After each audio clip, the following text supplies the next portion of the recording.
Bharatiya Janata party के नेता और उत्तर प्रदेश के उप मुख्यमंत्री लगातार झूठ बोलते हैं और बेशर्मी के साथ झूठ बोलते हैं। कोई दीवार फांद के नहीं गया है। हम लोगों ने पहले बहुत प्रयास किया कि गेट खोला जाए, क्योंकि वो गेट अखिलेश यादव ने बनवाया था, इसलिए इतना मजबूत गेट था जो टूटा नहीं। और उसके बाद फिर अखिलेश यादव जी लोकनायक जयप्रकाश नारायण जी की मूर्ति पर माला पहनाने गए थे। हम लोगों ने जेपी सेंटर बनाया है और परमिशन के लिए हम लोगों ने उनसे आवेदन किया था। लेकिन बताइए, एक महापुरुष का, एक स्वतंत्रता संग्राम के नायक की मूर्ति पर माला पहनाने के लिए क्या योगी आदित्यनाथ से विजय पाठक से परमिशन लेंगे हम? 2024 लोकसभा चुनाव से पहले जो 5 राज्यों के चुनाव होने जा रहे हैं, इसमें कहीं पेंच ना फंस जाए, क्योंकि समाजवादी पार्टी जो उत्तर प्रदेश की मुख्य विपक्ष की पार्टी रही है, वह 5 राज्यों के जो चुनाव होने जा रहे हैं वहां पर अपने प्रत्याशी उतारने जा रही है। इसी को समझने के लिए बातचीत करेंगे हम रविदास मल्होत्रा जी से, जो लखनऊ की मध्य सीट से विधायक हैं और समाजवादी पार्टी में पूर्व कैबिनेट मंत्री भी रहे हैं। विधायक जी, 5 राज्यों के चुनाव होने जा रहे हैं, समाजवादी पार्टी अपने वहाँ प्रत्याशी उतारने जा रही है, मुख्य विपक्ष की पार्टी वहाँ पर 5 राज्यों में कांग्रेस है। कहीं इंडिया गठबंधन में कोई पेच ना फंस जाए? 5 राज्यों में जो विधानसभा के चुनाव होने जा रहे हैं, इन 5 राज्यों में भारतीय जनता पार्टी की बहुत करारी हार होगी। पूरे 5 राज्यों में गैर भाजपाई सरकार बनेगी। इन 5 राज्यों में जो लोकसभा के चुनाव होने हैं उसके लिए गठबंधन इंडिया मोर्चे का हो गया है। पूरे देश में लोकसभा चुनाव के लिए गठबंधन हो गया है, लेकिन जो 5 विधानसभाओं के चुनाव हो रहे हैं इसमें अभी विपक्षी पार्टियों के बीच में गठबंधन की बात चल रही है। अगर गठबंधन हो जाएगा, समाजवादी पार्टी को सम्मान मिलेगा, समाजवादी पार्टी को हर जगह चुनाव लड़ने के साथ में जो हुआ है उसमें रहेंगे, तो हम लोग चुनाव इंडिया मोर्चे से लड़ेंगे। और अगर जो कांग्रेस पार्टी है उसको भी देखना पड़ेगा कि हम लोगों को भी जो है सम्मान देने का काम हो। जो बड़ी विपक्षी पार्टियां हैं उनको छोटी पार्टियों का भी, जो वहाँ पर छोटी पार्टियां हैं उनका ख्याल करना पड़ेगा। उत्तर प्रदेश में समाजवादी पार्टी बहुत बड़ी पार्टी है, हम लोग भी कांग्रेस पार्टी को सीट देंगे। जो और पार्टियां हैं, लोक दल हैं, उनको भी सीट देंगे। तो ऐसे ही कांग्रेस को भी चाहिए कि वो समाजवादी पार्टी को वहाँ पर गठबंधन में शामिल करके उनके प्रत्याशियों को चुनाव लड़ाए। अगर ऐसा वो नहीं करेंगे तो फिर हम लोग चुनाव लड़ने के लिए मजबूर होंगे। विधायक जी, एक सवाल है, तो देखा जा रहा है जिस तरीके से समाजवादी पार्टी अपने वहाँ प्रत्याशी उतारेगी, तो कहीं ना कहीं एक है कांग्रेस पर दबाव बना रही समाजवादी पार्टी कि हमें भी वहाँ चुनाव में हिस्सेदारी मिले, नहीं तो उत्तर प्रदेश में, क्योंकि उत्तर प्रदेश में एक बड़ा चुनाव रहेगा, लोकसभा का गठबंधन रहेगा। तो ये बताइए, अखिलेश यादव राष्ट्रीय पार्टी बनाने के लिए लगातार काम कर रहे हैं, दिक्कत तो नहीं हो जाएगी? बीजेपी को फायदा तो नहीं हो जाएगा? समाजवादी पार्टी जो है वो चाहती है कि भारतीय जनता पार्टी की हार हो, और इसीलिए समाजवादी पार्टी ने विपक्षी पार्टियों को मिला करके गठबंधन बनाने की शुरुआत करी थी। और सबसे पहले कुछ विपक्षी पार्टियां मिल करके पीडीए मोर्चा बनाया था। उस पीडीए मोर्चे में 12-13 विपक्षी पार्टियां आ गई थी। उसके बाद और पार्टियां भी आईं और 26 पार्टियां हो गईं। उसमें इंडिया मोर्चा नाम रखा गया। ये इंडिया मोर्चा लोकसभा के चुनाव के लिए बना है। गठबंधन जो है वो लोकसभा चुनाव में जो है उसके लिए हो गया है। विधानसभा चुनाव में भी गठबंधन नहीं हुआ है, और अगर विधानसभा के चुनाव हम लोग अलग अलग भी लड़ेंगे तब भी लोकसभा के चुनाव के गठबंधन में इसका कोई असर नहीं पड़ेगा। अच्छा, यूपी में तो आप लोग दावेदारी कर ही रहे हैं। उत्तर प्रदेश में समाजवादी पार्टी सबसे बड़ी पार्टी है, लेकिन जो छोटी पार्टियां हैं, सीटों को लेकर भी कोई बातचीत हुई है? कितनी सीटों पे चुनाव लड़ा जाएगा अंदरून? सभा चुनाव के लिए सब हो गया है, उसमें कहीं कोई मतभेद नहीं है। कौन पार्टी लड़ेगी ये महत्वपूर्ण नहीं है, महत्वपूर्ण ये है कि भारतीय जनता पार्टी को हमको हराना है। महत्वपूर्ण बात ये है कि किस पार्टी के पास कितना अच्छा प्रत्याशी लड़ने वाला है, उस प्रत्याशी को इंडिया मोर्चे का गठबंधन का प्रत्याशी बनाया जाएगा। तो लोकसभा में गठबंधन हो गया है, विधानसभा के चुनाव में गठबंधन के लिए प्रयास हो रहे हैं।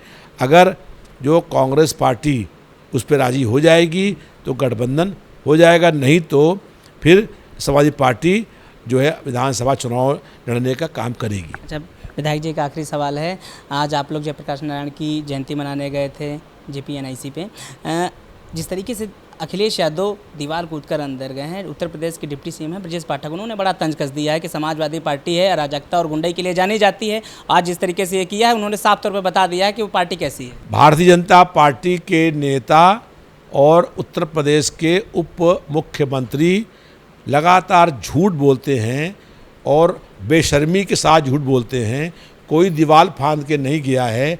हम लोगों ने पहले बहुत प्रयास किया कि गेट खोला जाए, चूँकि वो गेट अखिलेश यादव ने बनवाया था, इसलिए इतना मजबूत गेट था कि वो टूटा नहीं।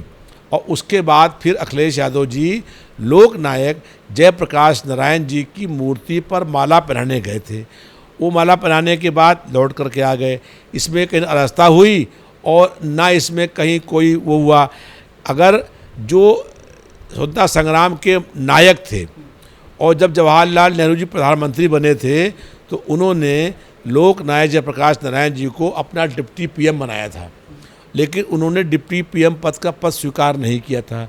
इतने बड़े कद के नेता जो संपूर्ण क्रांति के महानायक थे, जिनको कि पूरे देश ने लोक नायक की उपाधि दी थी, उनकी जयंती पर जो अखिलेश जी ने मूर्ति लगाई है, जो JP सेंटर बनाया है, उस पर भी अगर माला पहनाने से रोका जाएगा तो उसको हम लोग स्वीकार नहीं करेंगे। ब्रजेश पाठक का कहने का मतलब ये है ना कि परमिशन मिलना चाहिए, परमिशन के हिसाब से जाना चाहिए था, परमिशन नहीं दी गई थी। LD ने जब परमिशन नहीं दी तो आपको जाना नहीं चाहिए था। आप अपनी मर्जी से गए तो ये गैर संवैधानिक हुआ ना। हम लोगों ने JP सेंटर बनाया है और परमिशन के लिए हम लोगों ने उनसे आवेदन किया था, लेकिन बताइए एक महापुरुष का, एक स्वतंत्रता संग्राम के नायक की मूर्ति पर माला पहनाने के लिए क्या योगी आदित्यनाथ से ब्रजेश पाठक से परमिशन लेंगे हम? ये लोगों जो बोल रहे हैं, इन लोगों ने आज स्वतंत्रता आंदोलन का अपमान करने का काम किया है। भारतीय जनता पार्टी पूरे स्वतंत्रता संग्राम के आंदोलन में कहीं भी शामिल नहीं रही और इनका काम मुखबरी करना था। कई लोगों की इन्होंने गवाही दी जिससे क्रांतिकारियों को सजा हुई थी, फांसी हुई थी। ये लोग किसी आज़ादी के आंदोलन में इनका एक नेता भी जेल नहीं गया। और आज लोक नायक जयप्रकाश नारायण जो स्वतंत्रता संग्राम के इतने बड़े नायक थे, उनकी जयंती पर माला मूर्ति पर पहनाने से रोकने का काम, इसका मतलब है कि भाजपा की सरकार ने देश में अघोषित रूप से आपातकाल लगा दिया है, लोकतंत्र की हत्या कर दी है, जुल्म, अत्याचार, अन्याय और तानाशाही से जनता की आवाज़ दबाना चाहते हैं। हम भाजपा सरकार के हर दमन और जुल्म के खिलाफ संघर्ष करेंगे, चाहे ये कुछ भी करें। अगर ये गेट बंद करेंगे तो जयप्रकाश नारायण जी के जो सेंटर बनाया गया 6 साल पहले बना, उस पर कोई काम नहीं कर रहे हैं और उस सेंटर को ये एक बड़े जो पूंजीपति प्रधानमंत्री के पार्टनर हैं उसके हाथ बेच रहे हैं। जैसे इन्होंने लाल किला बेच दिया, जैसे इन्होंने बैंक बेच दिए, LIC बेच दी, रेलवे बेच दी, एयरपोर्ट बेच दिया, एयरलाइंस बेच दी और लखनऊ का डॉक्टर लोहिया अस्पताल बेच दिया। और वैसे ही ये JP सेंटर बेचने की तैयारी कर रहे हैं। हम JP सेंटर को बिकने नहीं देंगे, चाहे कुछ भी करना पड़े करेंगे। और ये ब्रजेश पाठक की गाड़ी की भी तलाशी ले ली जाए तो ब्रजेश पाठक की गाड़ी में जो उत्तर प्रदेश के नामी ग्रामी अपराधी हैं वो उसमें घूम रहे होंगे। जिनको पुलिस ढूंढ रही है वो ब्रजेश पाठक के घर में रहते हैं, जिन्हें पुलिस ढूंढ रही है वो ब्रजेश पाठक की गाड़ी में घूमते हैं। ये अपराधियों का संरक्षण करने का काम करते हैं। हम लोग संघर्ष करने का काम करते हैं। हमारे नेता, हमारे आदर्श, हमारे प्रेरणा स्रोत जयप्रकाश नारायण जी की अगर मूर्ति पर कोई हमको रोकेगा, हम वहाँ पर जाएंगे, चाहे कुछ भी परिणाम हो। आज कई हमारी बहनों को चोट लगी, कोई लोग गिर गए, कई लोगों के कपड़े फट गए। तो तानाशाही की वजह से मतलब समाजवादी लोगों को अंदर नहीं जाने दिया जा रहा था। निश्चित रूप से भारतीय जनता पार्टी दमन और तानाशाही से हम लोगों को रोकने का काम कर रही है। उन्हें मालूम नहीं कि हम लोग पुलिस से, सीबीआई से, ईडी से, इनकम टैक्स से, जेल से, गोली से डरने वाले नहीं हैं। हम लोग जनता के मुद्दों को लेकर संघर्ष करेंगे। जो हमारे आदर्श हैं, जयप्रकाश नारायण जी ने संपूर्ण क्रांति का नारा दिया था। उस संपूर्ण क्रांति के आंदोलन में हम जो है 20 महीने जेल गए थे। लोक नायक जयप्रकाश नारायण जी के आह्वान पर जो आंदोलन हुआ, उस आंदोलन के बाद आपातकाल लग गया और हम आपातकाल में लगातार 20 महीने एक दिन भी, एक घंटे भी जेल से बाहर नहीं आए और जेल में रहे थे। तो उस नेता की अगर जयंती पर उसकी मूर्ति पर माला पहनने को रोकेगा तो हम उस आदेश को नहीं मानेंगे और ये जो है इसके खिलाफ हम लोग हर स्तर पर संघर्ष करने का काम करेंगे। तो ये थे मेरे साथ रविदास मल्होत्रा जी, जो विधायक हैं मध्य सीट से, जिन्होंने साफ तौर पर बताया कि जो इंडिया गठबंधन की जो तहत है सीटें मांगी जा रही हैं, अगर समाजवादी पार्टी को मिलती हैं तो कहीं ना कहीं 5 राज्यों में चुनाव लड़ेगी। कैमरा पर्सन साकेत के साथ मैं विनाश, द इंकलाब एक्सप्रेस, लखनऊ।